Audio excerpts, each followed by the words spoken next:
Il y a une éducation à faire pour la vente des hippocampes. C'est fascinant. Moi, je suis la cinquième génération et mes fils sont la sixième génération.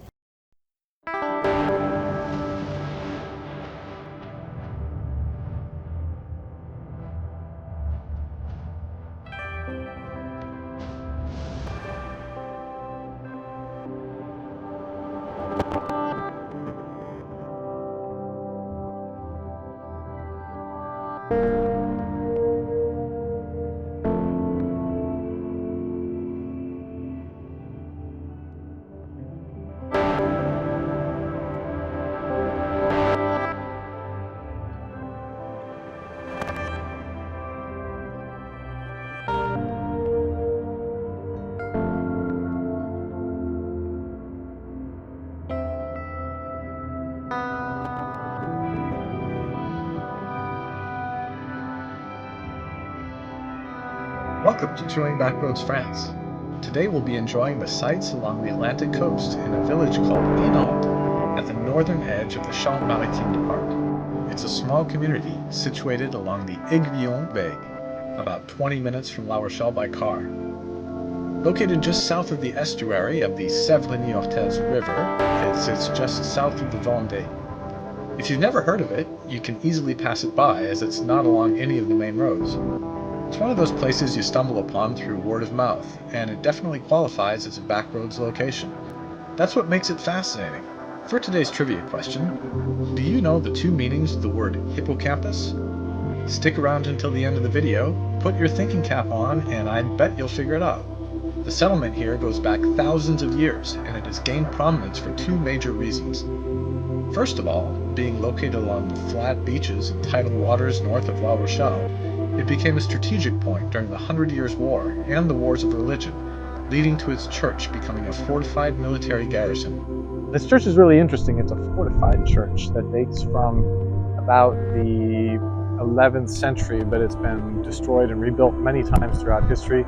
This most recent version that we're looking at here of this fortified church, which is still a functioning church in the modern day village of Hénantes, is actually from about the 15th, end of the 15th, early 16th century when it was reconstructed following the Wars of Religion and the 100 Years' War that brought the English into this part of France. And this was actually a fortified church for a number of reasons. Primarily, the church functioned as a fortress to protect this area against the arrival of troops from the ocean, and later the English forces, which at the time moored their boats just south of here, where there was actually a tidal basin where the water would come in and flow upstream, so they could actually come into this area, which was originally conquered as early as the 10th century by the Vikings, through Vikings invasions of the area. The visit today was in French. Located across from the Maison de l'Abbé, which is an interactive museum also dedicated to mussel farming, managed by Mr. Frédéric Bourreau, who is our tour guide today. As a small group of us walked up the spiral stone staircase to the church ramparts, we saw the access gallery for the portcullis, an iron gate which was lowered to block the entrance in times past. Today it has become a bat and bird sanctuary. Il reçoit tous les chocs des assaillants qui sont en bas. Et il est très important parce que le second mur, lui, porte le poids du clocher qui est là-haut. Climbing up to the top of the church gives us a great view of the low-lying coast and the Aiguillon Bay. It's easy to see why this site was of strategic importance. First mention of the church here dates from 990. It was fortified in the 14th century during the 100 Years' War, risking a coastal siege by the English, which would expose the city of La Rochelle to attack. French forces opted to reinforce the existing church instead of building a separate castle, which was deemed too costly. By the 1620s, with wars between Protestants and Catholics in full swing, La Rochelle ordered this building destroyed, as it remained in the hands of a Catholic parish. They ran out of time and money before that could happen, as La Rochelle itself was sieged for over a year between 1627 and 1628, losing 3/4 of its population. Some historians believe La Rochelle would have grown to be one of the largest cities in France if these events had not taken place. The bell tower, donned with a completely out-of-place Art Deco clock, which I've never heard anyone compliment, has interior woodwork that uses beams taken from wrecked ships off the coast here. An ornate collection of gargoyles surrounds the building, with animals and funny faces each telling a story from the past.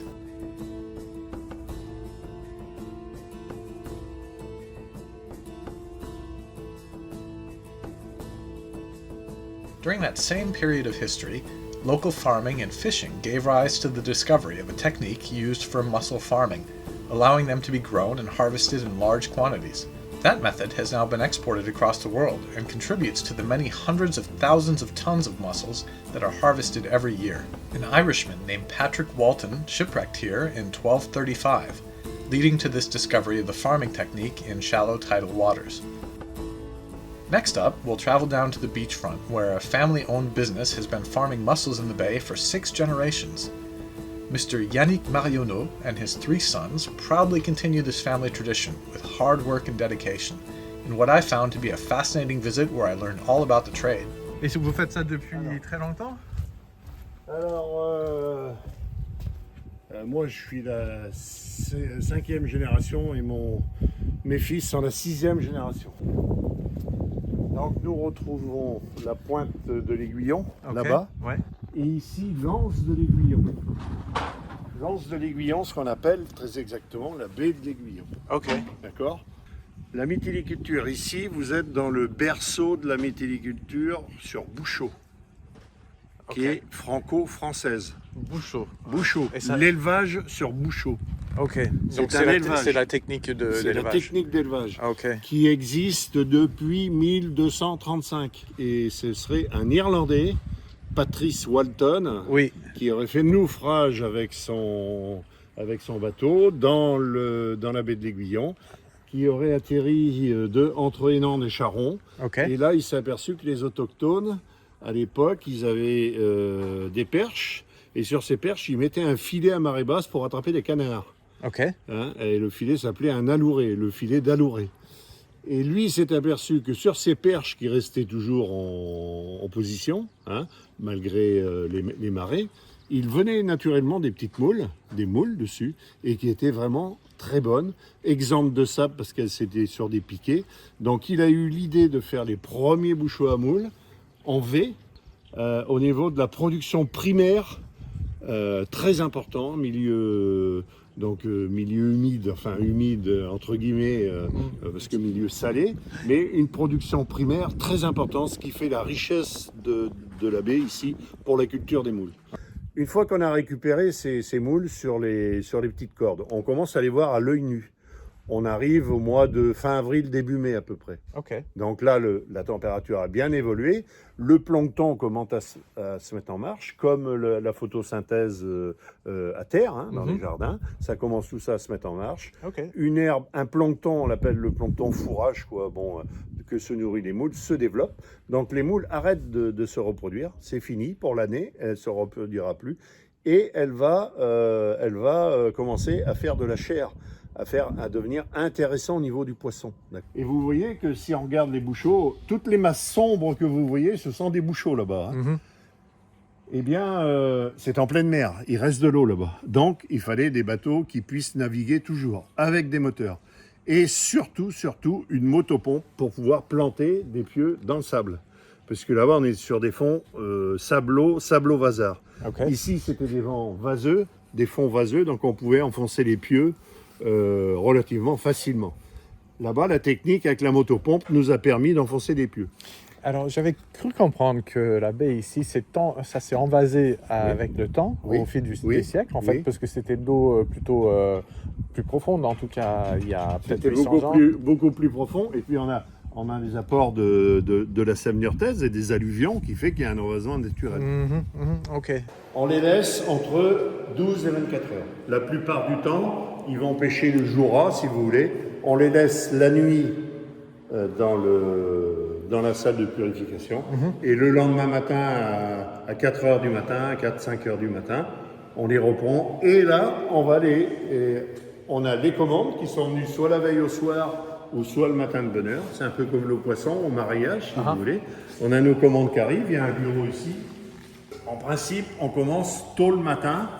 Et les camions, vous voyez, j'arrive les livrer tout à l'heure, qui sont là, qui attendent. Donc les moules n'arrivent pas de l'autre côté. Vous voyez, elles ont tout le processus. Ok. Elles sont stockées ici, ou en chambre froide, ou dans le sas frais. Les camions, ça là. Il y a un premier camion qui part à 4 h du matin. D'accord. Un autre qui part deux autres qui partent à 5 h 30.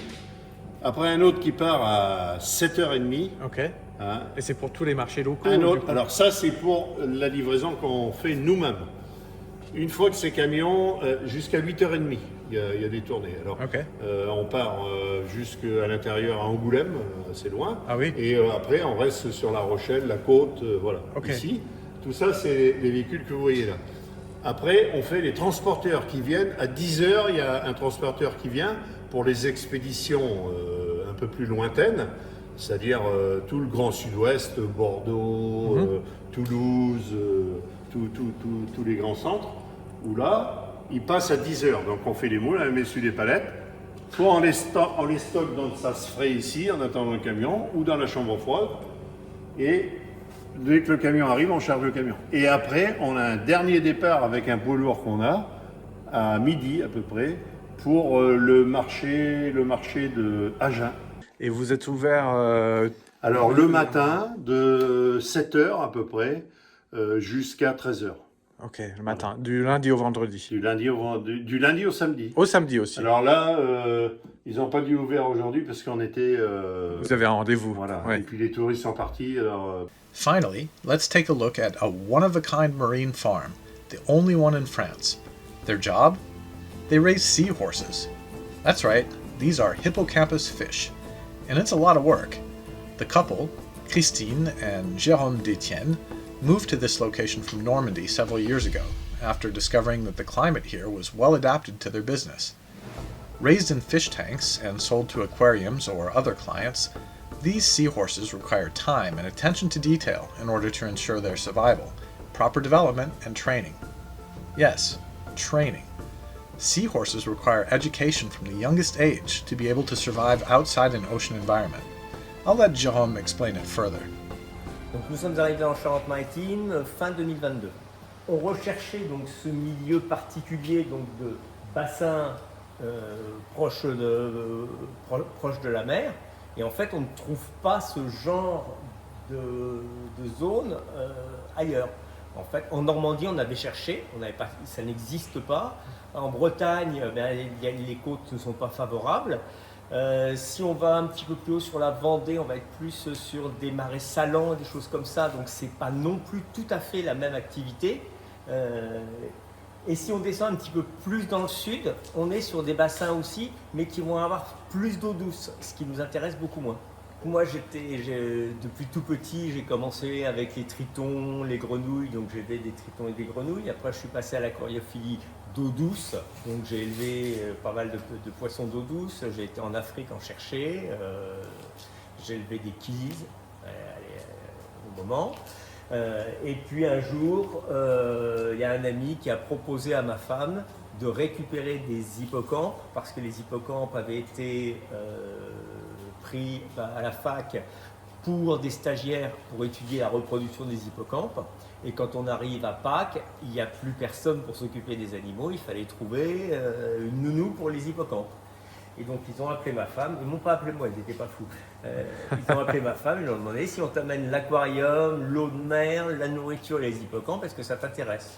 On avait plein d'aquariums d'eau douce, donc on a rajouté un aquarium d'eau de mer. Le soir, quand je suis rentré, dans l'ascenseur, il y avait les bidons, l'aquarium et tout ça. Donc du coup, ma femme a étendu son activité de graphiste, elle est passée à graphiste éleveur, et avec une autorisation d'ouverture d'établissement pour élever des animaux protégés. Et donc moi, en tant que biologiste, donc il a fallu que je sois capacitaire pour pouvoir avoir l'autorisation d'élever des animaux protégés et pouvoir les vendre. Et quand vous avez eu cette idée en fait de faire un élevage de hippocampe, c'était un peu votre passion qui vous a amené à ça? C'était la passion au départ, donc c'était la passion. Et puis quand on a commencé à maîtriser la reproduction, parce que donc, quand on a commencé en 92, l'hippocampe, l'élevage de l'hippocampe, personne ne connaissait.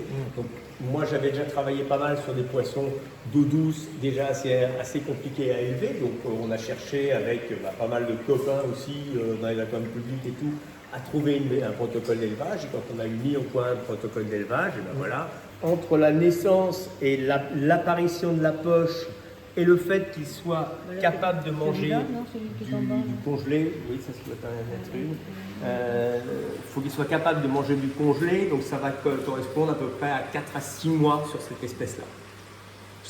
Oui, c'est long. C'est-à-dire en fait, Oui. et en plus sur ces 4 à 6 mois, il ne mange que du vivant. C'est pour ça qu'il faut qu'on ait des grosses productions de nourriture vivante.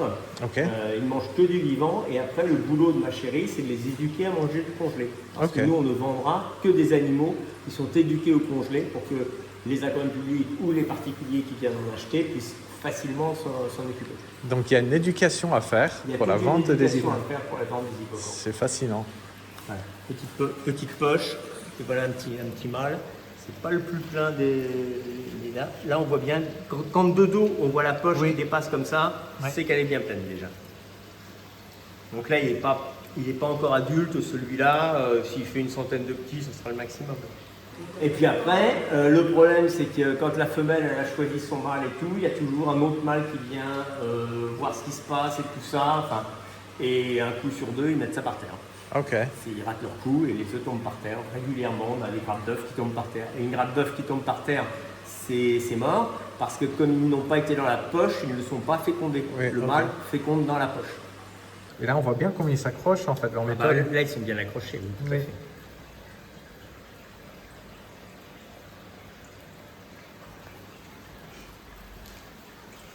Ah, c'est fascinant.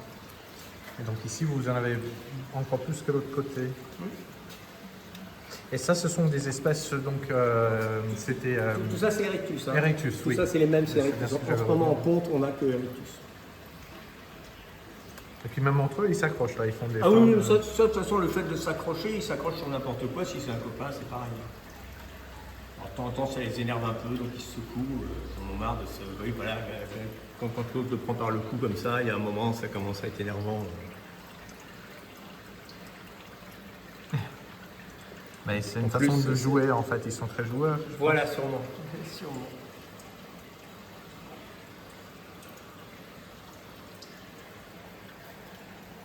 Donc là, on voit bien qu'il y a des copépodes orange, il y a des copépodes blancs, parce que là, j'ai mélangé les espèces volontairement pour qu'ils puissent avoir le choix dans la journée. Oui, tout à fait, oui. On voit bien. Donc ceux-là, ils sont déjà formés. Ceux-là, ils sont sur Misis maintenant, donc là, le copépode, si on leur met du copépode, ils vont encore aller manger même du tout petit. Hein. D'accord. Mais là, principalement, ça va être Misis. Et là, donc les bébés, voilà, donc les bébés sont là. Donc ça, c'est les dernières pontes qu'on a récupérées. Et là, ils ont, si je vois bien, 2 octobre, donc là, on est le 6. Donc ils ont 4 jours. 4-5 jours. Voilà, ça, c'est les petits derniers. Waouh. Là. Mais c'est un des rares poissons où, dès la naissance, il a la forme des parents.